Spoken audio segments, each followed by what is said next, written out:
Welcome, ladies and gentlemen, to the Robby Row Show.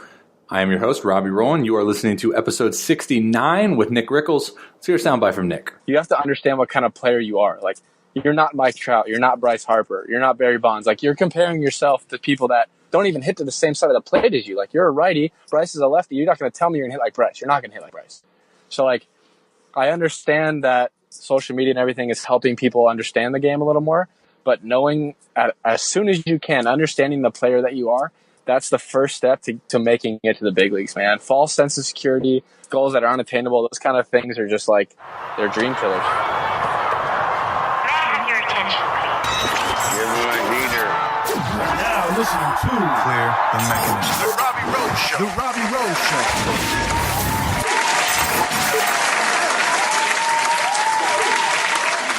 Yo, what's going on, guys? It's your boy Robby Row here on another episode of the Robby Row Show, episode 69 to be exact.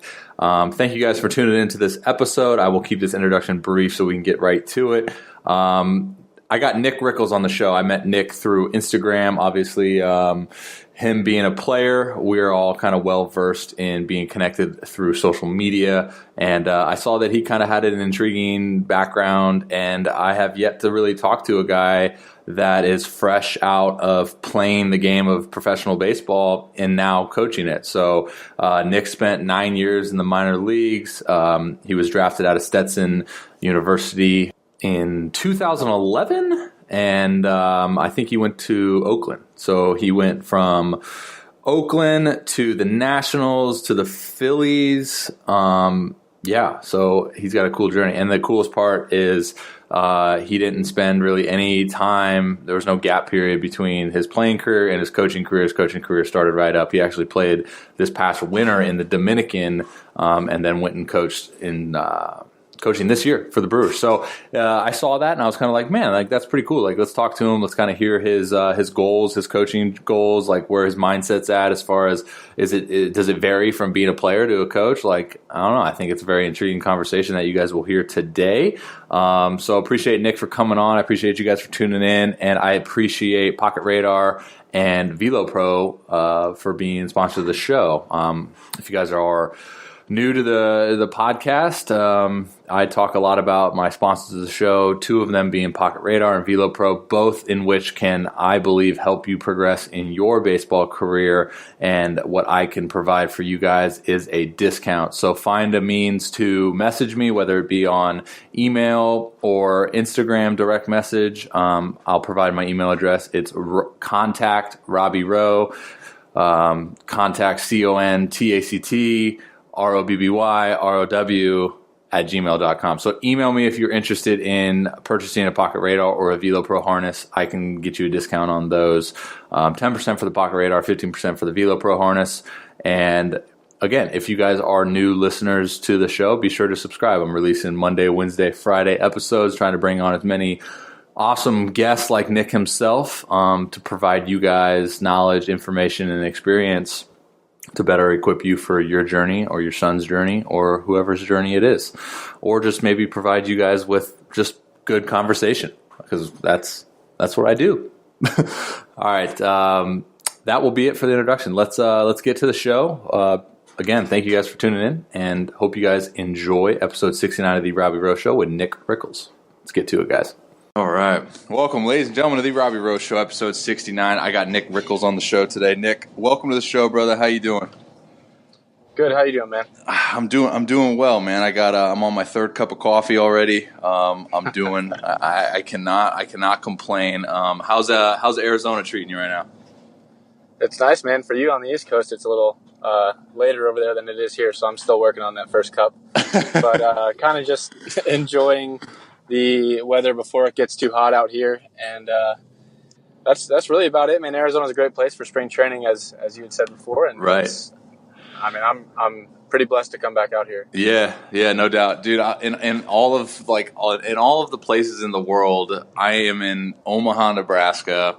And I don't want to say like anything too bad about Omaha, Nebraska, because we're live, and I don't know if anyone listens who's from Omaha. But let me tell you, man, it's a little grind. So to just put it clearly, I'm a little jealous of you in Arizona right now. But let's dive right in, man. I'm like I said before when I wanted you to come on the show, is like I'm curious because obviously I seen your Instagram account and just saw some things that like caught my eye, and I want to hear your story, dude. Obviously, I did a little Google search on you, not to be creepy or anything, but I saw because you were a 2011 draft, right? Yeah, I was drafted in 2011 out of Stetson University. Okay. By Oakland, so that's where I spent most of my career. Okay, and now you're actually like on the coaching side of things, because I saw you actually ended up playing Winterball this past year, right? Yeah, I played Winterball in the Dominican. Actually, I would suggest doing that for anybody that wants to do it. I would say earlier in my career, I kind of was like, oh, the season was long, the grind of the minor leagues, man, and then like you want to go home. But the opportunity that you have down there and the type of baseball, it's literally like a playoff game every day. The fans are awesome. I mean, it's one of an experience that I wish I would have done more often in my career, but I'm glad I got to do before I was done playing.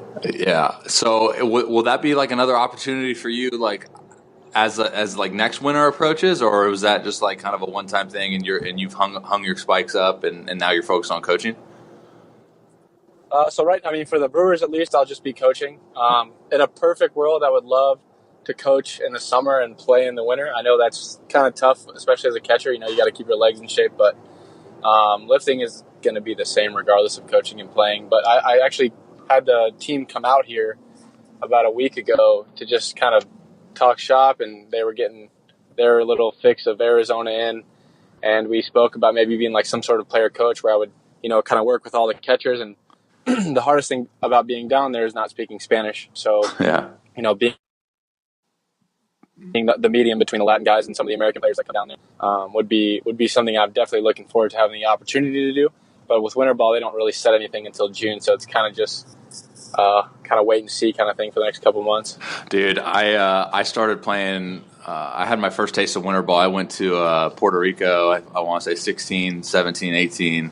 And you're right, dude. It's like it's a different animal down there, man. And it's so fun to be a part of too, because I think, as you know, like being a minor leaguer, and this is like no disrespect to the minor leagues, but sometimes you get caught in this like monotonous motion, right? Where it's like you just kind of show up and you're there and you're just working on development, and people, again, like not disrespecting the minor leagues or the players, but like people sometimes fall in a pattern of like not caring too much about winning, more about like personal development. Right. And you go over there, dude, and it's just you flip the script, and like every single game matters, like everyone's in it. Were you able to have the opportunity to go to the Caribbean Series? No, so we actually got beat in the championship round against Estrellas, which ended up winning the entire thing, and then they went to the Caribbean Series. But even then, like we played against some of the big prospects, and I mean, Sano was down there. We had Hunter Pence on my team. Yeah. So it's just like you're right, though. It is all about winning down there. And like you said, it's nothing against the minor leagues. It's just down there. Honestly, with a minor league season, the playoffs is when you first really get that, like, hey, we need to really grind this out. We need to win. And down there in the Dominican, it really didn't matter the game. And that's something that I wish we could kind of pick up on over here, because I think it would make, 142 a little easier to go through in the minor leagues. But it's kind of like you take everything that you can't control throughout the window, and you're just playing for the guy next to you, and that's something that is hard to get minor league guys to buy into. But I'm hoping, transitioning into a coach and being able to have that experience, that I can help, facilitate players to think that way, and I think honestly it would help, the overall success for their career. Yeah, let's talk about that coaching thing, man. Like, so at what point in your career, and it could have been super early on, it could have been later, but like what point did you go, I would actually enjoy the coaching side of things? So I think more so early, just because as a catcher, man, like you deal with everybody on the field, right? So I deal with guys during bullpens for pitchers, and I have to pretty much give feedback the same way as a coach would. And to be honest, as a catcher, you kind of get the best view of the house on what the guy's throwing and how things are moving. So understanding how to give feedback the correct way was something as a catcher that I was really good at. And then same thing, you deal with position players when we talk about shifting, and then you got to self-talk yourself for hitting. So I feel like as a catcher, they always say catchers make good managers, and I think it's guys that really pay attention to the game and are involved in multiple parts of the game that allows catchers to be good coaches. So, for my entire life, I figured out, obviously I hope to make it to the big leagues. Unfortunately, I didn't. I played 9 years in the minor leagues, which was great. But now it's like a different road to the show. I went from being like an old older AAA guy to now a pretty young coach. So it's all about perspective, man. And I think at the point I'm at my life, coaching was the best option for me to have a chance to make it to the big leagues. Yeah, it's crazy how that happens, right? Like, because you go from. I mean, you were drafted at 21, so like, still, you go from being the young guy, and then because I got drafted at 18, so like, I went from being like the super young guy, and then all of a sudden, like, I turn around and I'm like 24 in A-ball, and I'm like, wait a second, like, what just happened, man? And you go from freaking prospect to suspect in the blink of an eye, real quick. That kind of happened to me last year or 2 years ago. Sorry, when I was with the Nationals, I got traded to the Phillies, and I was like, in the national system, I was probably like average age. Like I was 26, I think, in AAA and AA. So I was kind of like on a decent track. And then when I got traded to the Phillies, they started me out in AA for the first couple weeks. And the youngest guy in the clubhouse, or should I say the oldest? Sorry, the oldest guy in the clubhouse was like 23 years old. Oh, and man. I was getting interviews about, man, like, hey, how does it feel to be the grandpa on the team? Like, how does it feel to just be a mentor to these guys? I'm like, I never heard these words in my career. And the fact that I'm now hearing these words, like, I need to get out of here. I don't want to be a mentor. That was your son. 26 years old. Yeah, that was it. That's funny, dude. It was like once I started getting up there in age, like in my career, the first thing I would do, I'd like look at the roster, whatever team I was on. I'd look at the roster, look at birthdays, and be like, all right, where do I stack up? For sure, man. If you're not in the middle of the pack, it's tough. I know it is. Well, because some organizations are different, right? Like some organizations push their prospects up. That's where I think you said like the Phillies, the oldest guy in AA was 23 or something. That's like, yeah, that's an organization that kind of maneuvers that way. And then some organizations are known for like keeping their prospects back, to where they're like the A-ball guys, and then they'll send the AA, AAA guys. They don't really care too much about age, but it all varies. So I want to know, like, what's your goal right now, man? Like, are you just focused on being like the best coach possible and just see where the organization kind of handles that, or is it just, do you have a specific goal in mind as far as the coaching side? So as far as coaching, it's kind of tougher to have a goal because there's a lot of guys. Like coaching seems to me has less turnover than as a player. Like as a coach, shelf life, you have a significantly longer time to be in the game. But for coaching, for me, I honestly would love, like I said, I'd love to coach in the big leagues, whether it's a big league bench coach. I'd love to manage in the big leagues at some point. Short term, I just love dealing with the catchers, man. That was where my heart and soul was. So, I'm really thankful for what the Brewers have given me the opportunity to do. I'm working a ton with the catchers. I'm really, really trying to get into the way baseball is going with all the analytics side. So I think short-term goal would be to be very versed in all of the analytical side of the data for the game, so that way I can help explain it to the younger guys that come in from high school and college. I mean, like you said, you got drafted at 18. If you're coming in at 18, you really don't know what to expect. So I'm kind of trying to be the middle guy. Like I want to be young enough to where the players respect me, but been around the game long enough to where the older coaches respect me. So so far it's worked out. It's worked out really well for the first, I guess, month of coaching. Yeah, how is that for you? Because I know this whole data analytic thing like really burst on the scene like in a heartbeat. And I want to say, like, I mean, towards the end of your career, was it a thing that you paid attention to, or was it kind of not even a deal? So I think, to be honest, I got a little taste of it for the last 2 or 3 years. But the problem was it was so new, a lot of guys didn't know how to use it. Like I would be given a ton of information, and I'd be like, okay, that's great information, but how do I use it? Right. How do I make it to the point where you guys want me to be at? And I think now we're at the point where we understand the numbers, how we got to those numbers, and ways to help guys project and, become that type of hitter, pitcher, whatever it may be.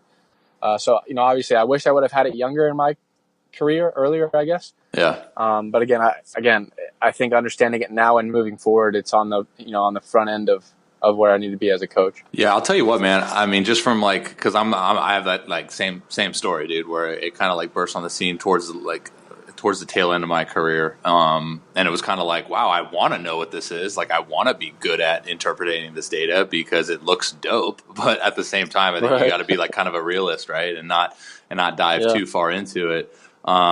But I think that's where the disconnect is right now, man. Is like you have you have these very analytical, nerdy type people, right? Like, no disrespect, they're just super smart when it comes to numbers. And then you have the player, and the analytical guys can't really have a conversation with the player because, for the simplicity term of like, hey, this and that means this and this.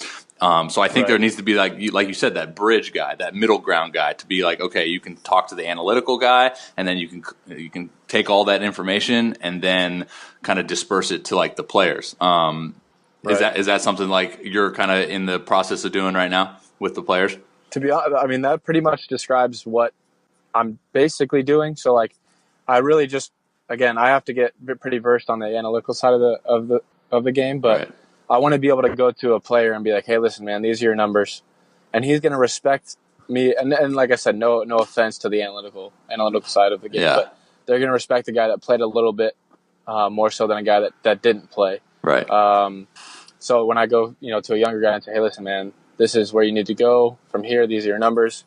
And sometimes they'll even ask me like, hey, how did you use this? And I think the hardest thing as a coach is sometimes you just got to say, like, I don't know. Like, you don't always have an answer as a coach. And I think a lot of coaches get into the, like, oh, I'll make up an answer. And then it just leads to just bad things, man. So I think the thing I've had to learn really quick is, one, I don't really like talking about my career because these kids, honestly, they don't really need to hear it. Not that they don't care. It's just irrelevant. Right. And two, just learning how to be like, listen, man, I don't know, but let's find out together. I think those are two things that I got to get really the hang of. Well, no, I think it's so cool because you're fresh out of the game, right? So you have the opportunity to like look at it in a sense of like, okay, what coaches in my career did I respect the most? And it wasn't the coach that was tried to, answer every single question or kind of came off as like knew every single thing. I'm going to respect the coach more that exactly what you said, dude. Like, hey, like, I'm not super well versed in this, or like, I'm kind of dabbling in this as well. Like, let's freaking grow together. And then you start,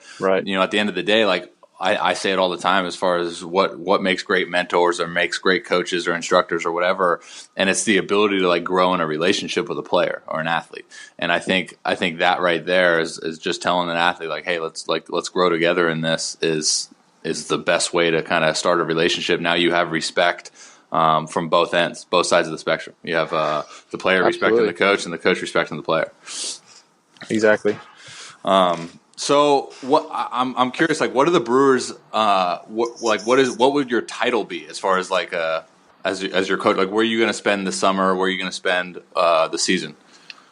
So this year I'll be more versed as like the fourth coach on the team. Okay. More so because of the fact that I don't have a ton of coaching background, so it's kind of like an easy way to transition. So I'll be in extended for I guess 2 months, and then I'll be heading up to Colorado Springs for the short season team, which honestly I'm pretty excited about.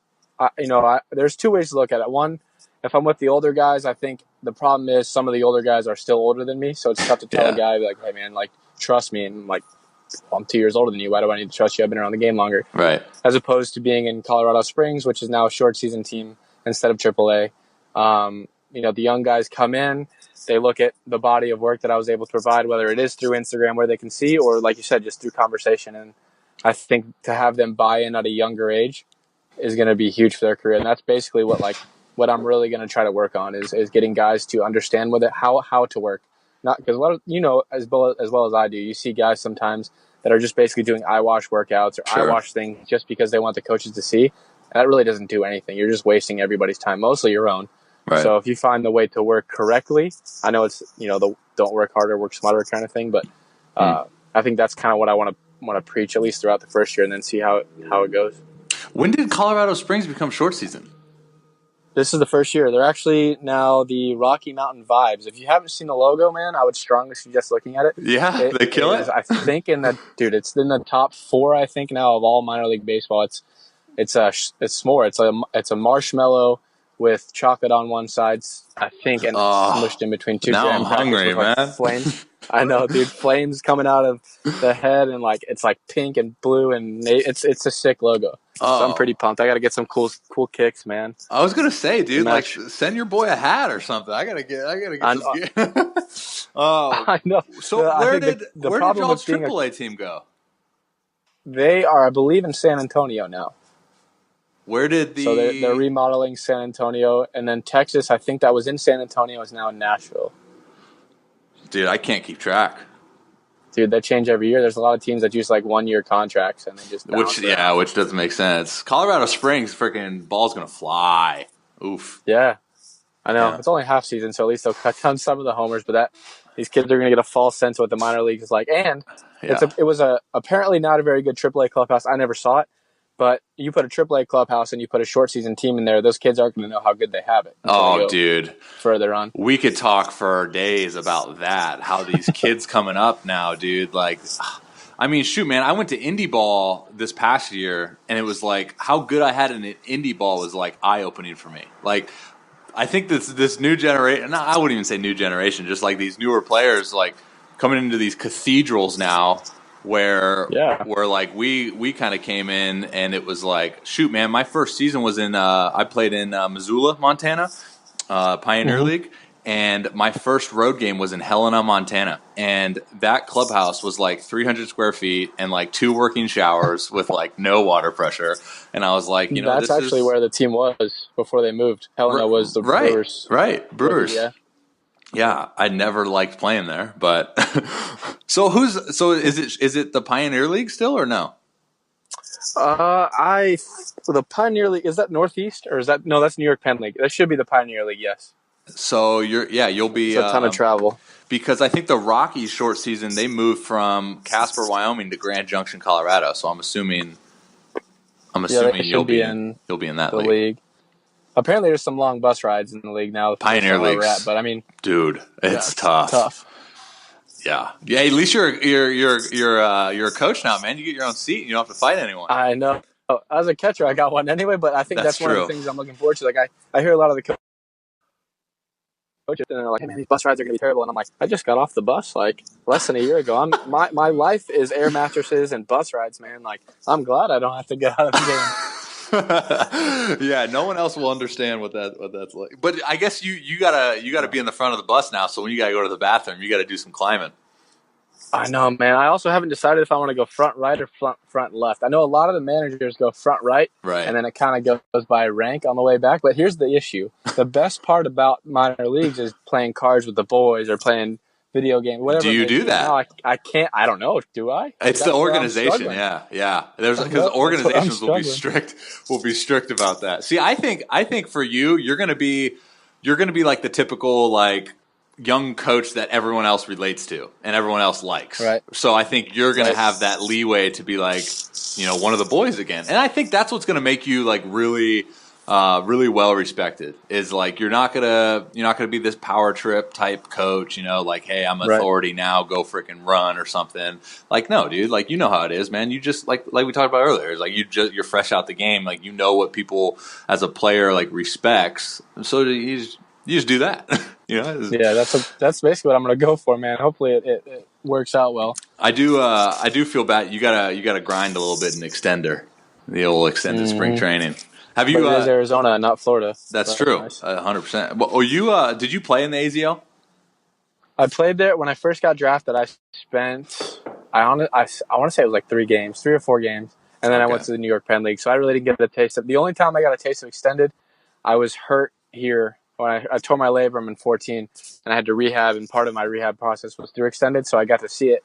But the cool part was it was the closest I ever felt to like a big leaguer. It was like, hey man, go lead off the next 4 innings, get your 4 ABs and take it to the house. And I'm like, sick. That is dope. That was the coolest I've ever felt. Anytime you get anytime you get that kind of treatment, you really take recognition of it. You're like, oh, this I made it. Yeah, it's like the "don't like it, play better" saying. It's like this makes sense now. And this is what I want to do. So you went to high school in Palm Beach, huh?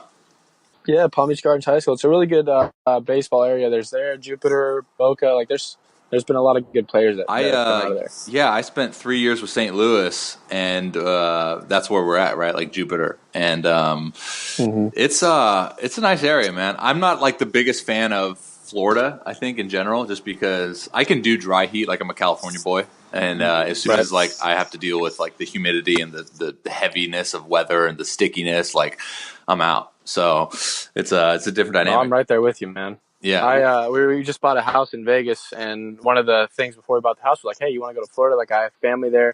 It'd be great. And literally within like 10 minutes of talking about it, me and my wife were like, no, we're not ever going. Hurricanes, snakes. I mean, there's snakes out here. Alligators. Florida is not it, man. I want to be able to jump in a lake where I don't have to worry about what's swimming underneath me. That's so true. Yeah, I've seen too many freaking horror movies. Yep, no thanks. So you go from so was there any talk for you like in high school, like getting drafted or anything? Yeah, I had a few conversations. I think honestly, if I could redo, I don't want to say I regret anything, man. I love the way my baseball career went. I wish I wouldn't have committed until after my senior year. I think when you commit pretty early, it kind of gives pro scouts the idea of like, hey, man, this kid's going to college. We're going to have to pay him a boatload of money to get him away from it. Right. When really that wasn't the case. But my college, Stetson's pretty expensive, so it ended up like driving a ton of money up. And I committed again before my senior year, so it looked like I was really dead set on going to college. And Stetson was great. I mean, I got 2 All-Americans. We went to a regional my junior year. It was great. But just looking back, I think I would have waited because I ended up killing. I hit like 512 with 7 homers, which a lot of kids. I mean, everybody that played pro ball really was the man at their high school. So really, I'm not bragging at all. But it's things that I think would have helped me professionally to get into the game earlier, because my only advice to a lot of guys now is the earlier you can get in, the better. Like you said, you got in at 18. Yeah. I feel like that buys you a few more years as opposed to when you go in at 21. Like, all right, this guy, like college is basically like single A. Right. And some of the SEC, ACC schools you're going to run into, they're going to have a Friday night guy that's probably double A standards.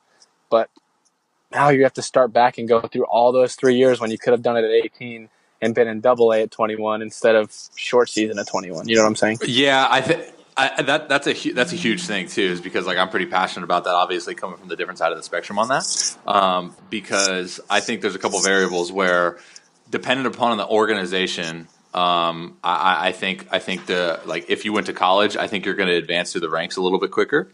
And then as far as like the high school thing, I think that's more of like a brake pedal approach where there really is no rush. Again, this is dependent upon like where you get drafted and like actually how good you are and what organization you go into. My big thing, dude, was I went to a really small high school. I pretty much got seen and drafted because I did those. I did a couple like area coach showcases, some big time like things, you know, where you go in, you pitch 2 innings against pretty good talent, and they basically just radar you. You know how it is, dude. And that's kind of how I got seen and got put on the radar. And then I went back to my spring season in high school, and we were playing against, you know, again, like no disrespect to the teams we played against, but it wasn't like there was no competition. So I was stuck in this loop of like playing against really bad competition and doing very well and showcasing a lot of good skill. And then you get drafted, and then you go, and I got thrown right into the Pioneer League, where like it is 21, 22-year-old college guys basically, you know, that have an idea. And I mean, my first two seasons, man, it was an eye opener for me, because, you know, as you know, as a catcher, like you can't just get away with, you know, like middle, breaking ball, middle, breaking ball, middle. And that's kind of how I pitched in high school, you know, and to sit there and say like, hey, just make the adjustment is easy, but to actually be in there and do it, and then over and over again, you start failing, and then you got to talk about how, you know, how do you bounce back from failure when you've never done it before, when you've never really had a taste of it. So I think there's a couple variables with that, but it definitely like sparks a good conversation. I think it all comes back to like who the player is, you know, like, because I know 100%. I know a lot of these guys, dude, are playing like year-round baseball now, and they're playing they're playing all this travel ball. And you know, I was like a basketball player growing up, so really I just balanced my time between baseball and basketball. But I think the competition nowadays is, I would say, like probably a little bit better than what you and I would go through. Would you agree or not? No, yeah, I think so. I think honestly, man, I think with all the information, it almost makes us sound like old when I say it like this, but I know I feel like all the information on the internet now like allows you to be such a better player. Like you could go watch a video of Brian McCann talking about receiving, or watch Salvador Perez do blocking drills, and like back when we were younger, I mean, we had dial-up internet, dude. We're not bringing our computer to the field with us. You know what I'm saying? Like, there was no camera. Like, I had a Motorola Razr. Like, what am I filming those with the Motorola things Razr? played, bro. I know, those dude. were so like, sick. what am I doing with that? And so when you have stuff like that, and now these kids have I want to say these kids, man. Again, I hate sounding old. I know. Everyone Stop has it, all right? iPhones. I know, my bad. iPhones, whatever it may be, to where you can be doing a drill and then pull up the video on a screen that's the size of my truck, watch it, slow-mo it, break it down, and then do it. Like, literally, you're getting free lessons online, basically, is what you're doing. Yeah. Back then, we were just, my dad knew what my dad knew. My dad never played baseball. My dad just kind of grinded it out, went to a few big league games, watched some things, and was like, hey, son, go get them. Here, let's put tennis balls and some gear on, and I'll hit them as hard as I can at you and just keep them in front. Like, that was what... That was it. Yeah. That's how you block, man. Yeah. Like, there was no talk about anything until you get to college and high school, and I don't know, man. That was just... I think these kids just have so much more information. That's why they're kind of like ahead of the curve, I guess. Yeah, no, it's a great movie. No, Trouble with the Curve, great movie. It's so true though, and like what frustrates me is again, like I'm gonna go ahead and make us sound old again, but these kids, man, like I don't think they understand like how good they have it. A lot of them. And I don't want to be like that guy that just sits here and like says, "Oh, when I was back in my day, you know, I did this and that." But it's like, I mean, you hit it on the head, man. Like I think there's so much access to the tip of our fingers now. Where like I watched that Brian McCann video, and like that information is free. You know, where back in our day, dude, like we would have to go find a guy in our area or wherever that knew his stuff and like pay him to give us those words. And and now there's just there's such this connection with everything, like MLB Network, dude. I'm constantly like we have the ability to like turn our notifications on our phone, where like we get an update when like MLB Network tweets or someone posts an Instagram post, and it's like we can go to that and go, dang, like that's valuable content. Let me write that down and then maybe go in my backyard and like practice that. And I think there's so much value. I think that kind of hurts coaching a little bit because you'll have coaches, not so much our age, maybe a little older, that have done things the old school way, right? Like they'll watch you, they've seen enough baseball to know exactly what they're talking about, and they'll say something and a kid will be like, well, Salvador Perez doesn't do it this way. Exactly. Or Buster Posey doesn't throw this way. Mike Trout hits like this. And I'm just like, it's making a generation where they... So again, this is going to take this is the coaching side of me coming out. Yeah. You have to understand what kind of player you are. Like, you're not Mike Trout. You're not Bryce Harper. You're not Barry Bonds. Like, you're comparing yourself to people that don't even hit to the same side of the plate as you. Like, you're a righty. Bryce is a lefty. You're not going to tell me you're going to hit like Bryce. You're not going to hit like Bryce. Right. So, like, I understand that social media and everything is helping people understand the game a little more. But knowing as soon as you can, understanding the player that you are, that's the first step to making it to the big leagues, man. False sense of security, goals that are unattainable, those kind of things are just like, they're dream killers. Totally. Well, I think that's like that's the other disconnect too, right? Is like we have such good access to watching these greats, and then we automatically like identify with them, where it's like there's still a disconnect in learning who you are, right? So you got to learn who you are at the time, and then have a goal of like who you want to be, like figure out what player you do want to be, but then you have to understand like what your movement capability is like, what your body capacity is like, because those are all tailored to who you are and then who you want to be. Like you can't be a D Gordon who's a speedster if you're 6'6", like 270, and probably should be a power guy. Like it's just tailoring it to who you are. Yeah, man. Well, I want to be respectful of your time, dude, but I appreciate you coming on. If you can, tell my audience where they can find you as far as like social media platforms. Okay, so I have Twitter, Instagram, Facebook. All that stuff is just so Twitter handle is at Nick Rickles. Instagram is just at @NRickles. I appreciate you having me on your show, man. I had a blast. I love talking shop. Anytime you need anything, feel free to reach out. Absolutely, brother. Well, I appreciate your time. Best of luck. Best of luck coaching this year, man. I'm really pulling for an AB from you. Say a couple guys go down and they sign you to a quick 10-day contract, get you some ABs. Yeah, turf, no batting gloves. I'm going up there looking like I never played a game in my life, and then hopefully hit a home run. The oldest. My goal right now is to be the oldest guy to have an at bat in short season in history. But do you know the record? Do you know what it is? I don't know, but I feel like 29 is pretty dang old. So dude, I'm pulling for that. You have to be in manager's ear every single road trip. Like anytime you sit next to him on the bus, like, hey man, like homeboy in the back's a little tired. I can get him a day. Yes. Love it, dude. Well, I appreciate your time, man, and enjoy the rest of spring, enjoy the rest of the extended, and keep grinding, man.